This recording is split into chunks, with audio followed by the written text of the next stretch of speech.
got Chermiti is taking a lot of a stick in the comments. 2 big chances again today. 2 big chances missed. It's getting to the point. Does he get dropped for the next game? Do you think?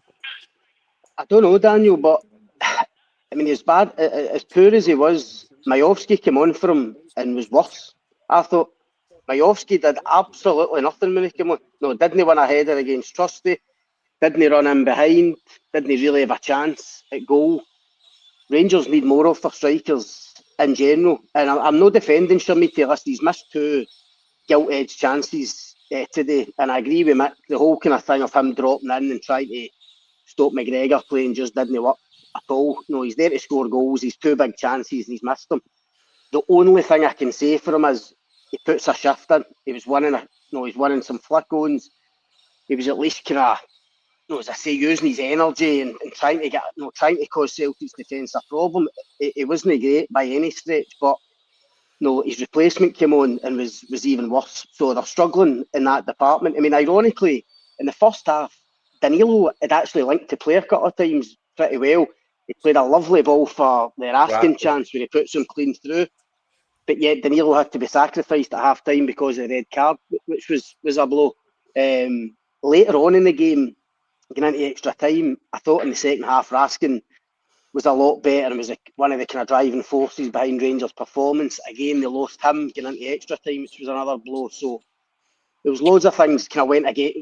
As I said, Rangers I thought really poor in the first half, but loads of wee things went against, including some of the decisions, which I'm sure we'll talk about. Scott, just on what you just said there, they didn't have to take Danilo off. He chose to take Danilo and leave Chermiti on.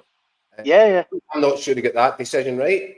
And was Raskin injured? Why did Raskin come off? We don't know for certain. We thought it looked as if he had an issue, Raskin, and that's why he was coming off. Because at the end of the 90 minutes, as I say, I thought he, along with Tavernier, they were the real drivers in the Rangers team that had got them back in the. I was surprised by that substitution, and I don't think there was an injury. But that'd interest because I don't know why you would take him off. I mean, take him off to bring. I think he brought Aarons on to move Tavernier into midfield. I mean, I think Raskin must have been struggling. Jacko must have been struggling for fitness. I think it was Antman that came on for him. Oh, it was Antman that came on, right?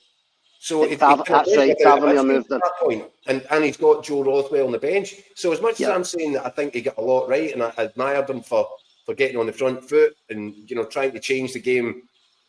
By being bold, I think there's some questionable decisions that have been made there. Because I thought they missed Raskin badly in extra time, given what he produced in the second half. And Mick, just finally in Celtic, Anthony writes in saying Martin O'Neill getting all the plaudits, but you could see Maloney's tactics and input. And I would just add to that as well. One player we've not spoke about as well, Daisen Maeda. I thought he was back to his rampaging. I know he didn't score, but pretty much his best today. He was a machine again, wasn't he? Aye. Yeah, I did think that. He looked much more like his old self, full of energy, an absolute nuisance for defenders, isn't he? I thought he was good. Tenecki and Nurse I thought was lively as well. Another player, but he probably drives managers and teammates nuts because his final ball wasn't quite there sometimes.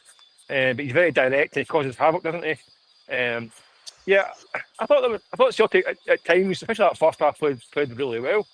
But you can see they're still stretched in terms of the squad. I mean, Callum Osmond, a few minutes against Falkirk the other night, he's brought off the bench here. I thought he looked really well, really good, Callum Osmond. Surprisingly so, really quick. Like a real handful. Emil was quite funny about him as well. He said he's a bit of a ticket for himself. He said he missed a chance before that. If he hadn't scored, he would have been here tomorrow. But I thought he looked pretty lively. I thought he was decent. I thought Johnny Kenny actually is probably not even probably about it. That's his best performance for Celtic the first half. He was outstanding. He had a real handful. He was winning his headers, holding the ball well, getting into possessions, and scored a good goal. I thought he was. Pressing as well, causing some moments of panic at the back for Rangers.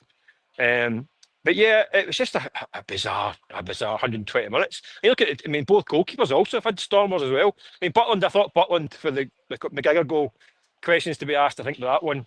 It was pretty central, wasn't it? I know it's swerving and stuff like that, but he must have had about half a dozen brilliant saves as well. Yeah.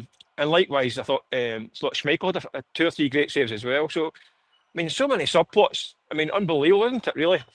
Daniel, see just on my, I don't know what you boys think, and I know there'll be more high-profile refereeing decisions that you speak about with Dez later, but I agree. I thought Maida was excellent, but I thought he was lucky to stay in the pitch. Maida in the first half, he commits a foul where Rangers are trying to start an attack by pulling a shirt, and completely stops the attack. Any day of the week in any league, that's a yellow card, 100%. He didn't get a yellow card, and then he picks one up in the second half, which, from Rangers' perspective, I would argue should have been his second. As I say, I don't know if it's just me or whether a lot more people pick up on that, but I thought Maida was lucky still be on the pitch.